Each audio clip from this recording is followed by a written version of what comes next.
Welcome to your AI Deep Dive.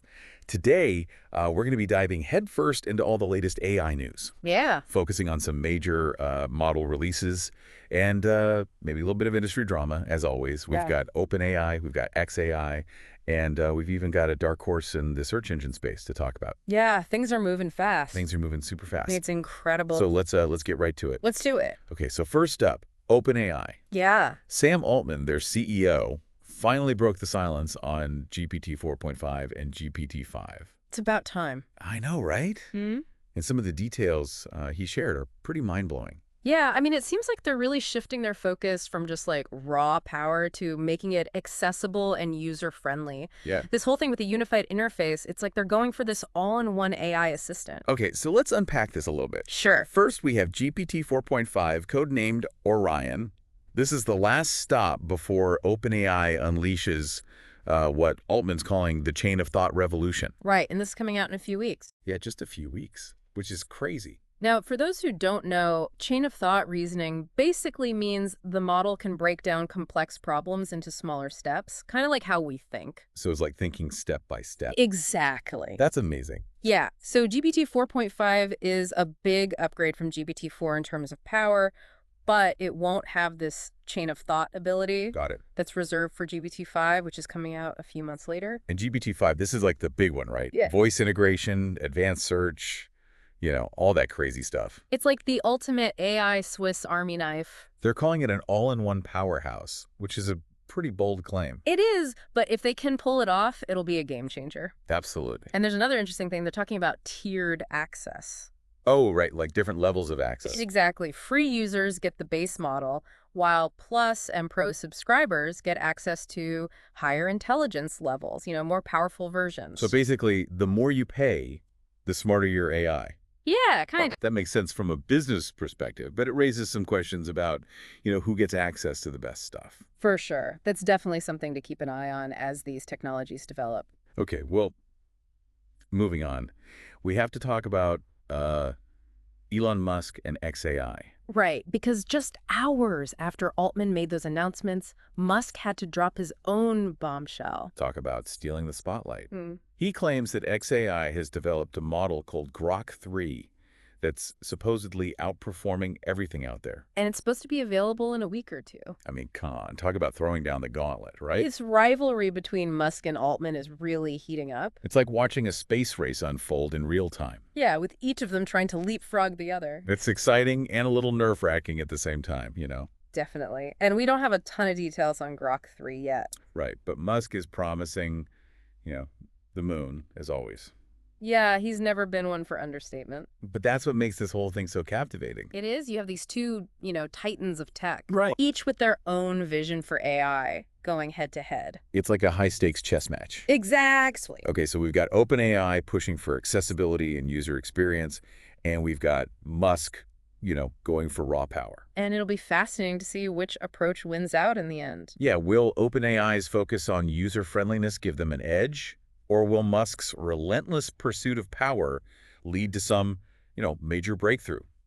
Only time will tell. And then we have another player making waves. And this one might surprise you. Perplexity. Perplexity, this little AI search engine startup, has suddenly become a serious contender. Yeah, they just released a new model called Sonar. Which is built on Meta's open source Llama 3.3, right? That's right. And it's crazy fast. It's been called the fastest out there. Even faster than what OpenAI and Anthropic are offering. And what's really interesting is their partnership with Cerebras. Oh, yeah. The company making those specialized AI chips. Exactly. It shows how important hardware is becoming in this race. Right. It's not just about the algorithms anymore. You need the processing power to back it up. So Perplexity is really taking advantage of that. Sonar is all about speed, lightning-fast search results. And it's not just fast. It's actually beating out models like GPT-4.0 and Claude 3.5 Sonnet in user satisfaction. So people are actually enjoying using it, which is huge. And it's a real testament to the power of open source technology. Right. Leveraging Meta's Llama 3.3, they've managed to create a seriously competitive product. It really shows how open source can level the playing field in AI. This is where things get really interesting. How are the big guys going to respond to this new wave of competition? The AI search market is getting crowded fast. It's a fascinating dynamic. You have these established players with all their resources and expertise. Right. And then you have these hungry startups willing to take risks and push the boundaries. I think this competition is ultimately a good thing. It pushes everyone to be better. A rising tide lifts all boats, as they say. Okay, so we've got OpenAI, XAI, and Perplexity, all fighting for dominance. But there's another major player entering the game that we need to discuss, Europe. That's right. Europe, after being on the sidelines focused on regulation, is now making a serious push to become a major player in AI innovation. The big shift for them, going from setting the rules to actually playing the game. Yeah, I mean, this could really shake things up. Yeah, it's interesting, this shift from regulation to innovation.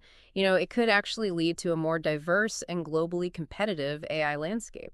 Yeah, that's true. For a while, it's been mostly US-based companies dominating the field, but now Europe's, stepping up to challenge that. Yeah, it seems like France is really taking the lead here. Right. They're making a huge investment, we're talking billions of dollars, to support AI development. Yeah, it's a clear signal that they're serious about becoming a major player in this space. So President Macron is basically spearheading this effort, Yeah, right? exactly. He's really positioning France as a central hub for AI. Okay, so they're investing in infrastructure, talent, creating a supportive environment for startups. It sounds like they're really going all in. Yeah, it's a comprehensive approach, and it'll be interesting to see how it plays out. So Europe is going from like referee to player Mm-hmm. in this whole AI game. Yeah, exactly. With this level of investment and commitment, they could really shake things up. Definitely. It makes you wonder, with all this talk about faster models, faster search results, everyone's obsessed with speed, Right. but is faster always better? That's a great question. It's easy to get caught up in the hype of speed, but we need to consider the potential downsides. Yeah, it's Are exactly. we sacrificing accuracy? Are we sacrificing depth of understanding in this pursuit of speed? Right, it's like haste makes waste, Yeah. right? I don't want to see AI become all about, quick answers without actually understanding the nuances. Exactly. We could oversimplify things, lose that depth of analysis that's so crucial. It's about being fast and smart. Precisely. There's got to be a balance. And there's another layer here. As AI becomes more sophisticated and more integrated into our lives, it's even more important that it's developed and used responsibly. We can't forget about the human element in all of this, Absolutely. AI is a powerful tool. but it's up to us to guide its development. And make sure it aligns with our values. Okay, before we wrap things up, I wanted to bring up something that's been on my mind. Yeah. So we talked about AI becoming more accessible to everyday users, with tools like Synthesia, where you can create those talking avatars. Right. And it seems like this trend is only going to accelerate. It's exciting, this democratization of AI. It has so much potential. Imagine a world where anyone, regardless of their technical skills, can use AI to be more creative, to solve problems. It could lead to a surge in innovation. People from all walks of life finding new and creative ways to use AI. Exactly. But with great power comes great responsibility. Absolutely. As AI becomes more integrated into our lives, we need to have those open and honest conversations about its implications. Both the positive and the negative, It's up to all of us to shape the future of AI. and make sure it's used ethically and responsibly. So to our listeners, as we conclude this deep dive, here's something to think about. Okay. With AI becoming increasingly powerful and accessible, what do you think this means for the future of work, creativity, and our very understanding of intelligence? That's a big question. It is. It's something we should all be thinking about. It's a new era, and the choices we make today will have huge consequences down the road. We're at a crossroads. It's exciting and a little daunting at the same time. Yeah. It really is. I mean, it's both exciting and a little scary, Yeah. to think about all the possibilities and the challenges that are coming. It's true. I mean, this is not just like a technological revolution. Right. This is a societal one, Yeah.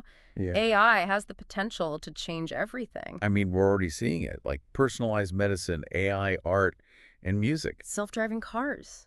Crazy to think how far things could go. Yeah, and the pace of innovation is only getting faster. Yeah, what seems like science fiction today could be reality tomorrow. It's incredible. We're in a time of unprecedented change. One of the biggest questions, of course, is, how AI will impact jobs.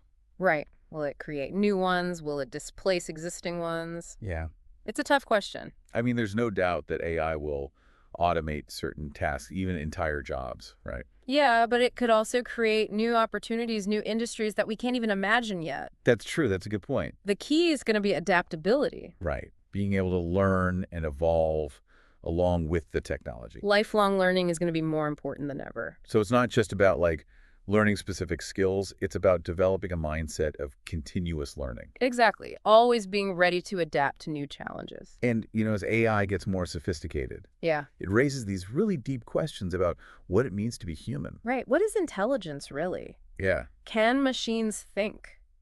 Can they be creative? these are big philosophical questions. Questions we'll need to answer as AI keeps evolving. It's really fascinating. It's making us question our own definitions of intelligence and creativity. It's making us think about what makes us unique as humans. That's one of the most valuable things about AI, I think. Yeah, even beyond all the practical stuff, it's making us think about our place in the universe. Well said. Well said. So, to our listeners, as we wrap up this deep dive, Yeah. keep exploring, keep questioning, keep learning. The world of AI is changing every day. There's always something new to discover. And remember, the future of AI is not set in stone. It's up to all of us to shape it. Make sure it benefits humanity. Creates a better world for everyone. That's what it's all about. Thanks for joining us on this journey into the world of AI. Until next time, keep those minds curious.